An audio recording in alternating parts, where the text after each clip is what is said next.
let's move on. Then you find people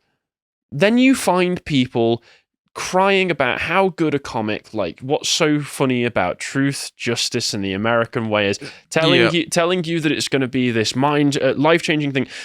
I'm sorry, guys. I'm just going to say it. Okay, it's terrible. It's rubbish. I'm a fan of Joe Kelly's writing. Yep. I'm a big fan of his Deadpool run. He basically made the character of Deadpool. He wrote a good Justice League run after this. Yeah, he wrote Good Justice League run. He's done lots of good. He made Ben 10, which I remember enjoying as a child. I like Doug Mankey and Lee Bermeo as well. Yeah, Doug Mank's art's really great, but this was a rubbish comic. And it's really annoying because it explores a very similar moral theme to his Deadpool run, because the whole point of this is Superman has encountered this new group of heroes called the Elite, and from what you've told me was the first time this was their debut, who are people who are more than happy to kill villains to stop them from doing whatever they're doing. The problem is that in killing these villains, a lot of the times they end up with a lot of collateral damage, and I think, honestly, this is a sleight of hand trick by Joe Kelly to make it less excusable that they kill people. Because if they were hyper competent and were able to kill people without the collateral damage, then it would be really difficult to argue against them. But they're so careless, they're so cartoonishly careless, that they always end up killing thousands of people in the process of saving people. They end up, I think the first time you see what they've done, they killed a giant gorilla. What happens is Superman is flying around the world solving all sorts of different disasters. Bear in mind, this is one issue as well. It's hyper compressed, which is quite impressive, but the actual logic of the storytelling is bad. But I think the hyper compression of it means that there's no wiggle room to explore this topic with any nuance. True, and I think this is the symptom of the same criticism we had with Mark Waid's depiction of Superman, in that the author is using and inheriting characters that have an established rapport with the audience as a mouthpiece for their own values, and so many people trusting Superman, even though it's been handed to a different author, and respecting Superman, take the values that Superman espouses as being sensible on the face of it. So it's a very deceptive technique. I'm sorry, writers are very good at it. They're very bad at it now, but writers used to be much better at taking values that they already held and putting them in the mouths of superheroes as a way to try and legitimize those values. Just because Superman is saying that something is the case doesn't mean it's the case. Just the same as just because Batman in more recent issues of Batman has been teaming up with Antifa doesn't mean you have to support Antifa. That's where you can see the hand of the writer moving, and with an issue like this, I found it very clear that this was neoliberal propaganda, as far as I'm concerned. So the issue opens with Superman being distracted, and by the time he arrives at Tripoli in Libya, a giant mutant robot gorilla modeled off of Kilgore, which was another Image creation.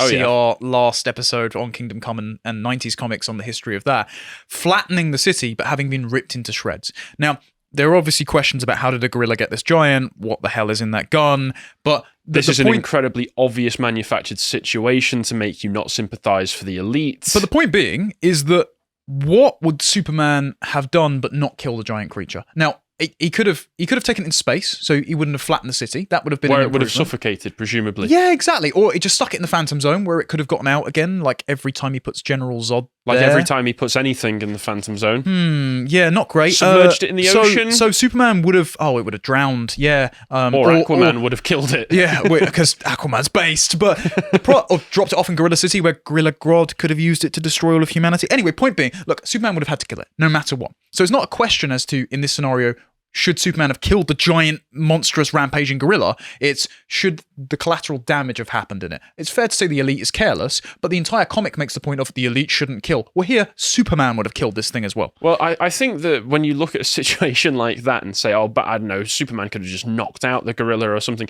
you're basically saying the equivalent of, why don't police just try and disarm the murderer first before shooting them? Yeah. Why don't you just Why try don't you and get a social worker to come in and talk to why don't you him? get a social worker?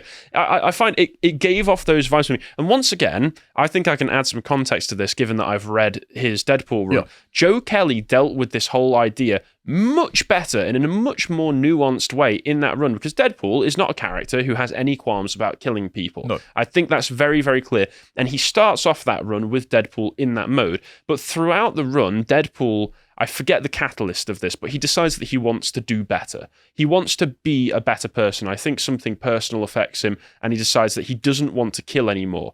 Except he suddenly finds himself put into positions where it's very difficult to find a reason not to kill the villain. And the biggest one that ends up happening, and it is a little bit of a manufactured situation, but it does push his newfound principles all the way to the limit, which is that some people, an organization of watchers, because in the Marvel universe they've got the watchers, they get in touch with him and they say, listen, you need to kill this galaxy threatening monster, this being that literally wherever it goes, it mind controls, it takes away all autonomy from everyone that it gets near, and it's coming to Earth right now. And what it does in taking away their autonomy is basically puts them in a state of perpetual bliss. So you get the argument of, okay, how moral is it to prevent people from attaining eternal bliss, but at the same time in doing so it takes away their autonomy. It's like the Black Mercy from what do you get for the man who has everything? And the only way that Deadpool has to solve this problem is to kill the creature before it gets to Earth and basically takes over everybody's mind. And it's a massive point in the comic book. He ends up weeping over it. He ends up having to take the plunge and ends up killing it, something that deeply affects him and has repercussions for the rest of Joe Kelly's run in a very nuanced and thoughtful way. And that's so much better handled, that whole dilemma, than it is in this one single issue that people seem to like because it's Superman saying things that sound kind of Superman, even though at the end, to prove his point, he basically pretends to murder everybody anyway. Yeah, we'll go through briefly chronologically. So then what happens is Jack Ryder then meets up with Clark Kent and says Superman is yesterday's news, and Clark starts to realize that the public are actually on the elite side. Manchester Black at one point says... You mean just like in Kingdom Come, the public was on, what's his name? Magog's side. Yeah, the old ways are dead. Trust me, in less than a year, you'll love me for this. Again, guys, we're not going to take Superman's side in this. I love Superman, but I know some people were very upset about the fact that we thought Magog and Wonder Woman had the sensible take. The elite kind of had a sensible take in this. Then President Lex Luthor is working with... I mean, the elite are kind of cringe. Let's be fair. Yeah, but that's because they're caricatures. But the actual morality of what they're doing is pretty valid. And I feel like it's almost written in a way to specifically try and make us be on Superman's side, or at least people of our slant, because at one point, I forget what his name is, Manchester Black, isn't it? Manchester Black says to Superman that you're a far-right fascist, almost in a way that's supposed to make me be on side with Superman, going like, he's not a fascist, what are you on about? This is just some lefty nonsense. But everything else he says about is the reality. neoliberal paradigm, yeah. So it's interesting because Lex Luthor gets a briefing from Amanda Waller, who's his head of metahuman affairs, because Lex is president at this time, and she says that conversely, NATO, OPEC, the UN, and the rest are demanding a response to this fascistic act of brutality. So that immediately makes me like the elite more because they've pissed off the UN. So what ends up happening is the elite then send their manifesto to every PC on Earth simultaneously, and they say, we don't believe in nations, we don't believe in treaties or boundaries or classes or politics. There are good guys, namely us, and there are bad guys, namely anyone who treats anyone else like trash to further their own petty aims. You asked for us, world. Now you've got us. Be good or we'll blow your house with a 50 megaton clod-seeking cluster bomb. Love us. Now, to unpack that, yes, they have an international remit, right? So they do tread on the grounds of national sovereignty, which I am against. Then they also don't have a necessarily concrete understanding of what justice consists of. They don't articulate it as they just say me good, you bad. Exactly. Yeah. And so they don't establish prudent principles. But in action, what we're shown that they do in the comic is very different from what they say and what Superman says about them. Because they not only stop the giant monstrous gorilla, but immediately after Superman hears about this, he flies over to Japan, where a bunch of what they call the samurai roshi, these ridiculous looking nuclear powered isolationist in Japan? Terrorists try to blow up Tokyo. I mean, well, yeah, they're supposed to be isolationists as though they're some kind of insurgent offshoot group, but most of Japan is very isolationist. Also, what isolationist terrorist gets their country to be more isolationist by blowing up the capital of your country? Tell me the multi-ethnic makeup of Japan, please. It's not particularly multi in the ethnic department. So Superman flies over, gets immediately knocked on his arse, and then the elite arrive and stop the threat by killing them all because they say, well, either we killed them or you'd have another Hiroshima on your hands. And Superman genuinely asks when they bring Superman back to their base, does that mean they had to die? And Manchester Black goes, yeah, obviously. That or watch a live rerun of Hiroshima, only with blokes who can turn your guts inside out with their eyes. Rather, I'm sure it's probably... That makes sense to me. Yeah, so then Superman, being a shitlib, invokes Godwin's law and starts screaming at Manchester Black that he's a Nazi. He says, ends justify the means. Clever. What's next? Wir branchen Lebensraum? I want you to stop. You're getting people killed. I don't care if they're terrorists or armed rebels. It's not right. This has to stop. You're murdering people and calling yourself heroes. This is not the way the job gets done. The neoliberal mind cannot comprehend anything bad outside of the paradigm of it being Nazis. Well, it's exactly like when Wonder Woman... Well... No, Superman called Wonder Woman a fascist in Kingdom Come, and then Mark Waid depicts Orion as a fascist, even though he's a pretty benevolent hereditary monarchist in Kingdom Come. It's like, not everything you like is fascist. Not everything you don't like is fascism. It's the American perspective. If there is one person nominally in charge, then it's fascism, even though there's plenty of other systems that have operated with one person taking the sovereign position. The hilarious thing as well is Manchester Black goes, yeah, my dad died fighting Hitler. So, and then my mum died of brain cancer, so that was totally arbitrary. So my dad was a hero, and my mum was unjustly taken. Yeah, didn't he say that his dad died in a camp? So you could take... I don't think he said a camp. He did say he died fighting the Axis powers. I'm pretty sure it's implied that his dad might have been a victim of the Holocaust. We'll throw it up on the screen. Yeah, you can decide for yourself. Yeah, and so he says... So, superheroes are good for pounding the snot out of evil in bright tights, no questions, no grey areas. You, Superman, were a perfect bloody dream for a boy who lost his mother to lung cancer and a father to Adolf. And then I woke up. Masks are for hiding, capes are for play. Villains don't share their passions before they smoke you, except in campaign speeches, or the pulpit, or in front of the classroom. Reality is a mite bloodier than sitcoms or comics. The greys stretch out farther, with human beings with the power to make a difference, doing what any normal person would given the chance. We're scraping the earth free of scum, and they love us for it. Other than that final line, that could have actually been a Superman speech. Because that would have been very sensible to say, yes, the world is more complicated than you think. Unfortunately, there are people who are unavailable to be convinced or rehabilitated that will do us harm, and I have to exist to continually take care of the problem. And even though Superman isn't providing a permanent solution like Manchester Black is, it's the same principle. It's not just that, that the world will be sunshine and rainbows if we just kick back and send in a social worker to take care of the problem. So then Superman goes and talks to Pa Kent because he's feeling very insecure.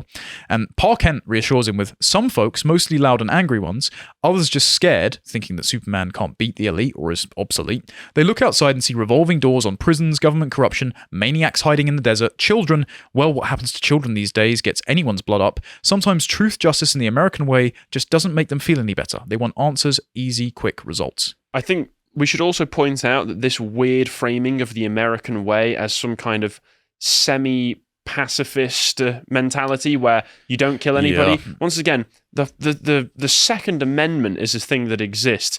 Defending yourself using lethal force is as American as it gets. Way. Yes. And the idea, I think, is, again, this liberal institutionalism that you saw coming out the 1990s of America has the mandate to spread liberal democracy via the Golden Arches theory to every illiberal place around the world till we all hold hands and sing Kumbaya in the end of American empire. And that infects this book. Superman is meant to be the progenitor of values globally, to see that America can be a bastion of democracy by a peace and cooperation. Not that there's any force involved, not in proactively implementing and making the world safe for democracy, as Wilson and later Bush would go on and say, as you saw with 9/11, but rather responding to threats proportionately and permanently eliminating world-ending threats like Japanese nuclear terrorists or a giant gorilla. Listen, if you want to present me with a story that shows Superman's virtues in his best light, where he doesn't have to kill anybody to save the day. Show me All-Star Superman, where he goes and saves that woman who's about to jump off the side of a building just because of the fact he overhears that she is in danger and about to do something stupid, and he reassures her. Show me the end of that comic book, where instead of killing Lex Luthor, he instead manages to... I forget what the exact circumstances are, but I remember that he ends up bringing Lex Luthor to tears in realizing how wrong he was. So show me a story like that, because obviously All-Star Superman is outside of continuity, so they can have a story where at the end Lex Luthor realizes how terrible his ways were and decides to try and reform himself a bit, or at least go back to prison quietly. Show me that. Don't show me this one single issue which is schizo as all hell in what it's trying to say, and very clumsy at that. I think what's happened is Superman has become, and you raised the spectre of Carl Schmitt earlier in the podcast, the Schmittian conception of a liberal, where he is so worried about overstepping the mark or doing the wrong thing that he can't stand for his own principles being a liberal is a man who cannot take his own side in an argument. When asked if Christ or Barabbas, or what is Barabbas. it? Barabbas, he would say we need to adjourn a committee so that we can debate over this. Yeah, whereas Nietzsche's perspective on justice, and again, I'm no real fan of Nietzsche, but he literally said the man who is overcorrective in administering justice because he has a personal and emotive connection to the person who has aggrieved him, like Green Arrow shooting Prometheus here, is closer to the ideal of dispassionately dispensing justice and carrying out capital punishment on behalf of the community than the man who goes, no, I can't exercise my emotions, I can't exercise will to power, if I kill the wrong person, it's terrible, and therefore retreats into himself and allows evil to exist. My problem with that is always they use the example of, well, will it stop here? What if I end up killing the wrong person? It's like, but you should be able to exercise your own judgment accurately on that. And the situations that they always find themselves in are They're situations threats. where it is, we It's know not in this is dispute. the right person. You'll have like a supervillain literally just murder someone in front of the hero, and he goes, but what if I go too far next time? This is why the Man of Steel next snap was absolutely justified. Even if you don't like the film, you can cry about it. Superman was completely vindicated in snapping Zod's neck. To watch the full video, please become a premium member at lotuseaters.com.